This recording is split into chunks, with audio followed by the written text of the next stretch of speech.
Okay, welcome back, and today we're going to continue with our discussion of the normal distribution, and we're going to solve some problems regarding probability using the normal distribution or the standard normal distribution, and we're also going to use the normal distribution to find values. So we're going to use it to either look for a probability or to look for a specific z-score or a value of a data set or a population. So let's review. Basically, remember that we're going to talk about area under the curve as the synonymous to probability, and we're going to use either the table in the appendix of your textbook, or you can get the z-table online. But I'm going to show you how to do the z-score and to find the z-score, but also to use the calculator as well in order to find the probability. So either a z-table or the calculator. Now, the calculator is going to be the easiest and fastest way to use it. It's the one that most students prefer to use. It's the method that I prefer to use, and we're going to use that as well. Okay, so now we did some examples before of how to find the z-score using the calculator and the table. So now let's go on with some other examples here. Let's see here.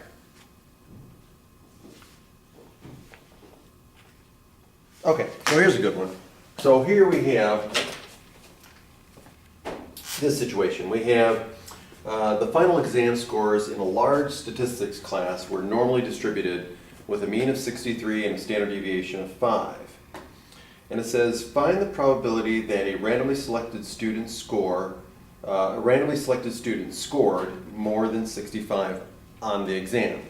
Okay, so what do we know about this? Well, we know that the scores for this exam, for this large statistics class, is normally distributed. So we know X, which represents scores, is normally distributed. And they also tell us the mean and the standard deviation. So the mean of these scores is 63, and the standard deviation is 5. And so now they want to know, hey, what is the probability that a randomly selected student has a score that is more than 65 on the exam? Okay, so now the one method is we would, if we're going to use the z-table, we have to first transform that score into a z-score and then use the z-table to find the probability. Okay, so let's do that, and then we'll use the calculator again just as a little bit of a review. So the first thing I need to do is, well, this is going to be the same as the probability if I have a z-score here. The probability of being greater than some z-score. Well, what's that z-score going to be? Well, we're going to use our z-score formula, and it's going to be the observed value. What's the observed value? Right here, 65, minus the mean, which is 63, divided by the standard deviation, which is 5. And so if we calculate that, we're going to get, what are we going to get? We're going to get about 0.5. So it's going to be a small z-score nonetheless. So we're going to get 2 over 5, or 4/10. Okay. So what do we get here? We get 2 over 5, right? Which is 4/10 or 0.4. So that's our z-score. So that's what's going to go here. This is 0.4, right? So this probability has to be the same as this probability. And so if we use the table, right? Remember, the table gives us the probability of z being less than 0.4, right? So if we use the table,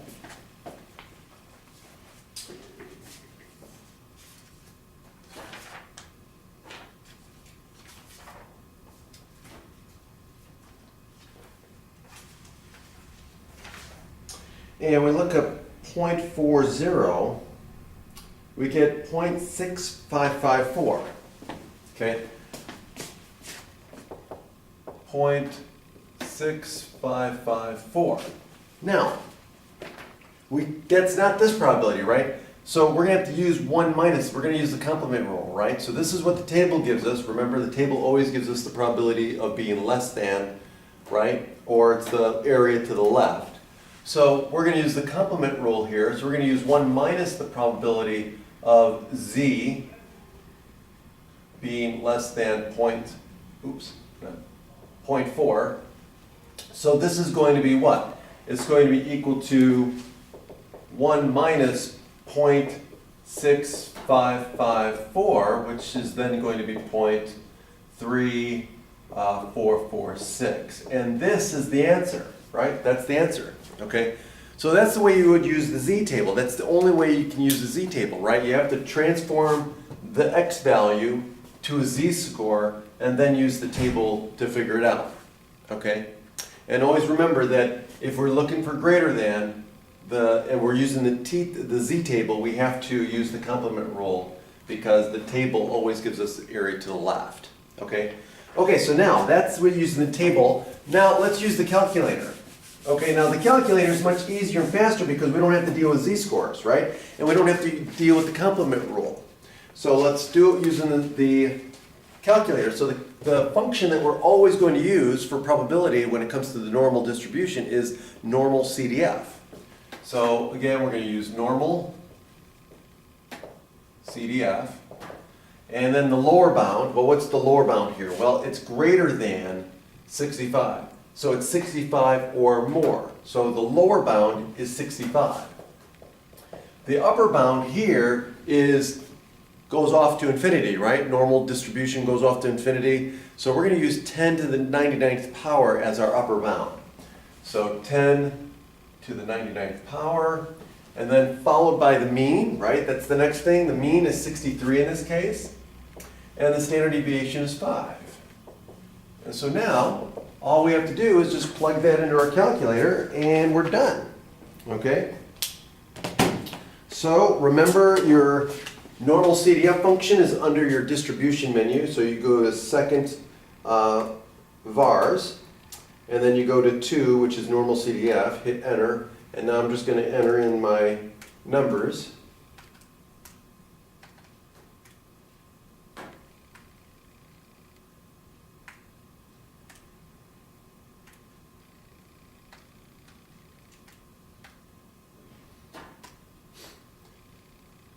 And what I get here is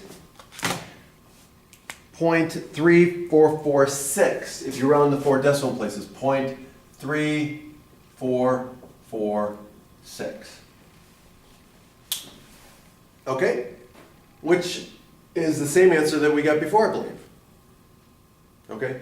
So we get the same answer whether you use the table or whether you use the calculator. I like the calculator, it's faster. Okay, so practice using the calculator. Check your answers with the table to give yourself some confidence that you know what you're doing. Okay? Okay. So let's do another one. So B says, what's B? B says, find the probability that a randomly selected student scored less than an 85 on the exam. So now we're looking for the probability that X is less than 85. So let's just use the calculator now. So now in this case here, we're going to use normal CDF again. And so now, what is our lower bound now? Our lower bound, since it's less than, is going to be negative 10 to the 99th power. Because remember, the normal distribution goes off to infinity in the other direction, so negative infinity. But in this case here, you could also use, well, what's the lowest test score you could get on an exam? 0. So you could also use 0 in this case. So either way, you're going to be fine. Okay? So let's use negative 10 to the 99. And then what's our upper bound? Our upper bound is going to be 85, right? Because it's less than, so it's 85 or less. So 85 is going to be our upper bound for this interval. And then our mean and standard deviation are the same. So it's going to be 63, followed by 5. And when we hit enter on our calculator, let's see what we get. So second vars, normal CDF. And so we're going to go negative 10 to the 99th power, followed by 85, comma, 63, comma, 5, and then enter. And we get 0.99999. Okay? So really large number. So 0.99999. Okay? So if we round to 4 decimal places, what do we get? We get 1. Okay? So a very, very high probability that somebody gets a score of 85 or higher on this exam. Okay? Or excuse me, an 85 or lower, I should say. Sorry about that. So a high probability that a randomly selected student will have either an 85 or less. Okay? Okay. So now let's do the next one. So now it says find the 90th percentile. Okay, so how do we do this one? Similar to what we've done before in the past. So the percentile is the area to the left, right? Or the percentage of values to the left. So again, percentile, area, percentages, you should see the connection between those. So we're talking about probability. So the probability of having a score that's in the 90th percentile, right, or that is less than some exam is 90% or 90th percentile. So in other words, we're looking for a score. It says find the 90th percentile, which means we're finding the score that represents the 90th percentile. So what we're doing here is we want to find we know that the probability of being less than some value, right? That's what we're looking for. We don't know what that value is. But we do know the area to the left, the probability of being less than is equal to what? 0.9, right? 90th percentile, 90% is less than 0.9. So the area to the left has to be 0.90. That's what we need to start with. Okay, we have to understand that this is our starting point. Okay, based on what they tell us. Okay, now what do we need to find? We're looking for an x value here, right? So we're looking for an x value. That's what we need to find. Well, what function are we on the calculator we're going to use here? Well, in this case, we're going to use inverse norm on your calculator, and it's right below normal CDF on your menu, your distributions menu. Okay. Now, normally, if we were going to use the table, what we'd have to do is we'd have to find the z-score that's closest to 0.9 as far as area to left. Okay. So, in other words, we would take our z-table. Okay, so we'd take our z-table. So we'd use the z-table and we would scan the middle of the table here looking for a number closest to 0.9. And then once we found the number closest to 0.9, so in this case here, if we look at this scale here and we want to find 0.9, we basically look at this table and we look for the number closest to 0.9. And we wait, we look and see until it changes to 0.9. And right here, it goes from 0.8997 to 0.9015. So we just need to pick the one that's closest. Well, if we ignore the decimal and just treat this as whole numbers, this is 9,015, this is 8,997. Which one is closest to 9,000? Well, it's going to be this one. Okay, it's only 3 away. This one's 15 away. So this decimal is closer to 0.9. So what we're going to do is we're going to use the z-score with this one. Well, how are we going to get that? We're going to go up to the margin here, 0.08, and we're going to go across this row here to 1.2. So the z-score associated with 0.8997 is going to be 1.28. And that's how we get our z-score. So we know that the z-score for this one is going to be equal to 1.28 using the table. Well, now how do we find the x value now? Well, we're going to go back to our z-score formula, and the formula that we're going to use is going to be x equals z times sigma plus mu. Okay? And this is basically just taking the z-score formula, z equals x minus mu divided by sigma, and just solving for x. That's all we're doing. So these two are the same. So now all we have to do is just plug and chug, right? So this is 1.28 times sigma, which is 5, plus the mean, mu, which is 63. And if we multiply this out and add, we're going to get the answer. So 1.28 times 5 plus 63 equals a 69.4. So a score in the test that represents the 90th percentile is a 69.4.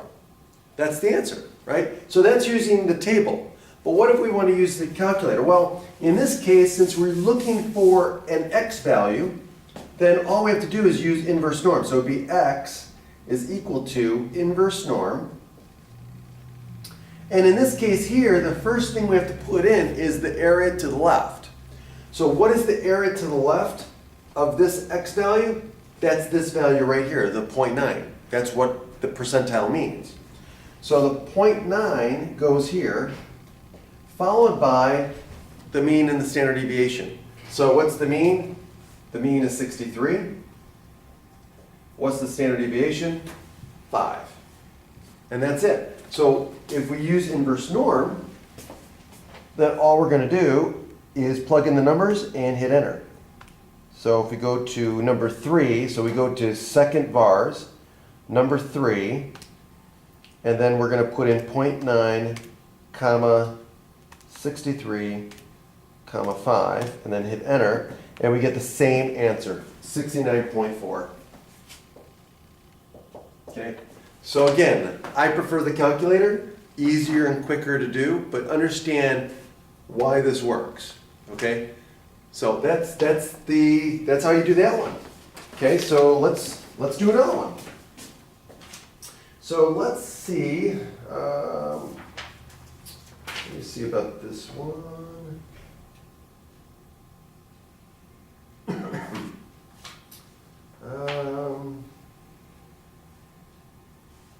Okay, let's do this one.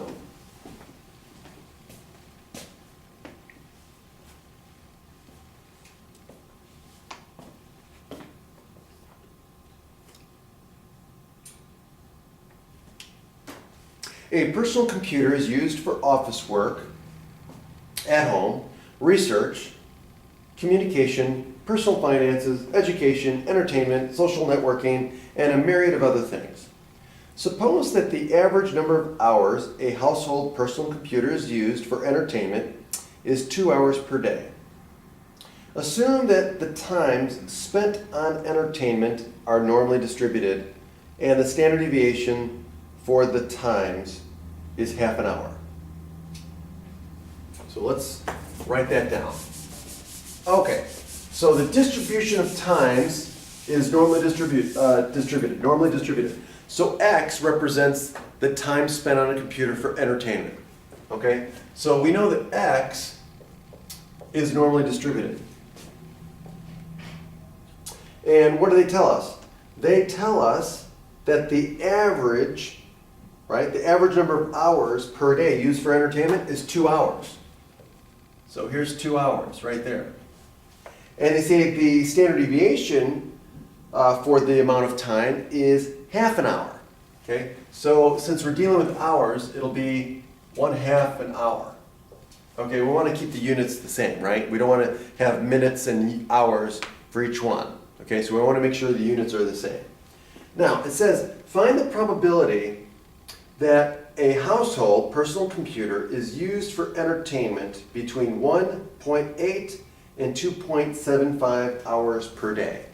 Okay, so we want the probability that if we randomly select a computer from a household, what's the probability that that home computer in the household is used between 1.8 hours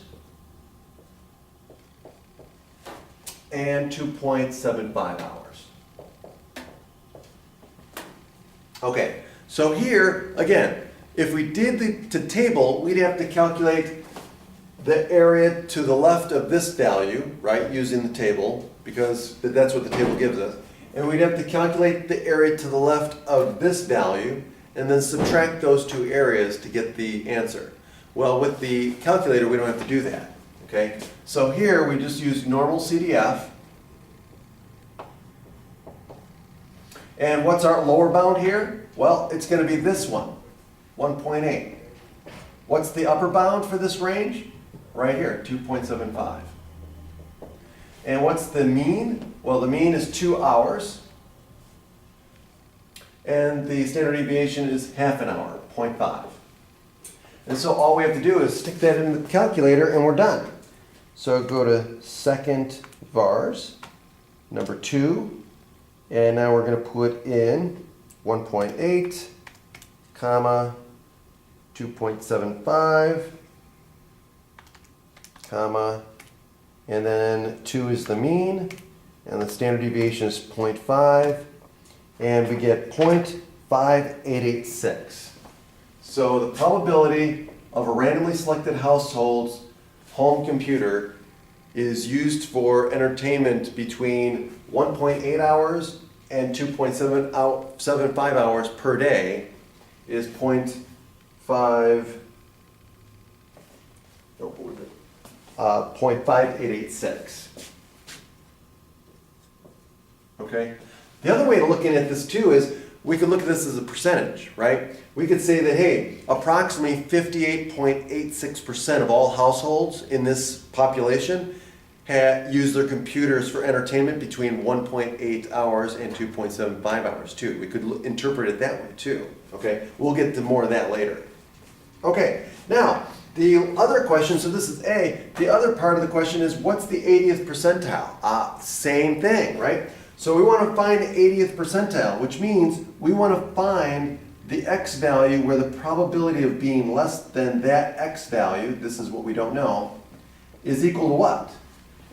Well, what's the percentile? The 80th percentile means 80% of the values fall at or below that value, which is equal, if we look at it as area, it's 0.8, right? So this should be equal to 0.8.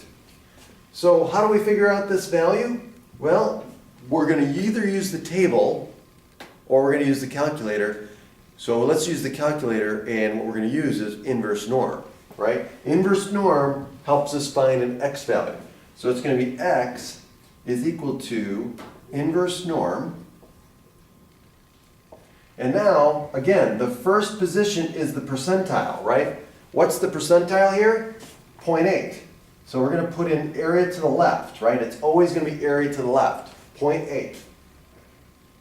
Followed by the mean, which again is 2 hours.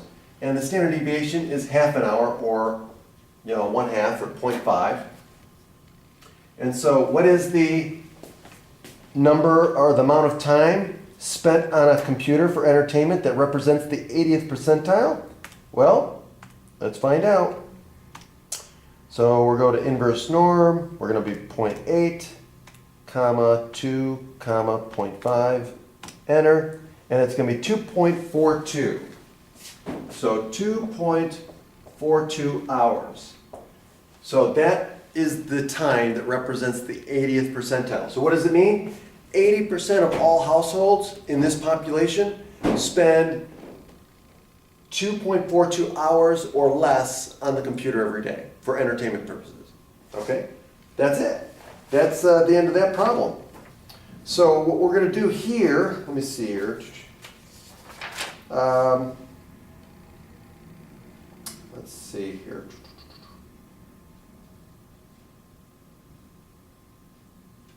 Let's see if that's...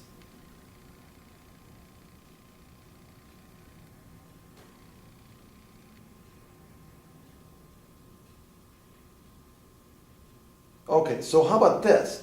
The last one, let's do one more. So quartile. So what if we wanted to find the value that represents the the lower quartile, or Q1? Well, what is a quartile?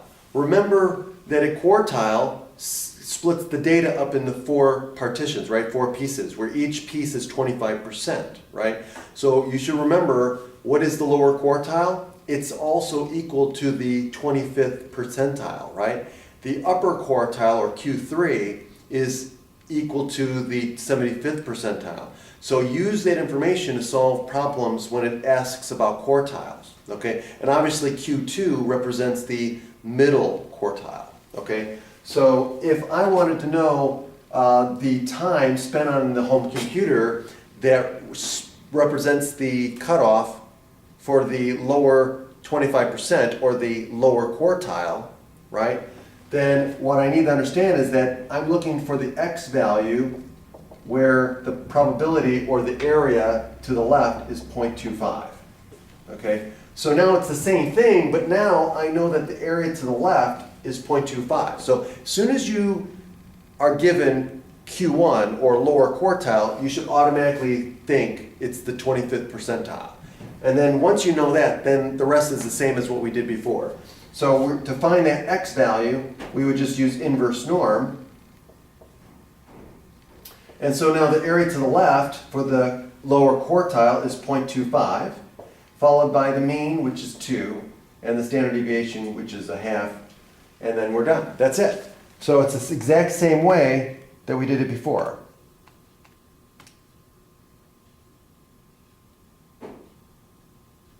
So we do 0.25, comma 2, comma 0.5. And so the answer is 1.66 hours. So approximately 1.66 hours. Okay? That's it. So that's a couple of examples of how to use the normal distribution to answer questions about probability or to find values, either a z-score or an x value for a particular problem. Okay, so next time we'll do a couple more examples, and we're also going to talk about the normal approximation for a binomial distribution. So that is what we're going to talk about next time. Take care.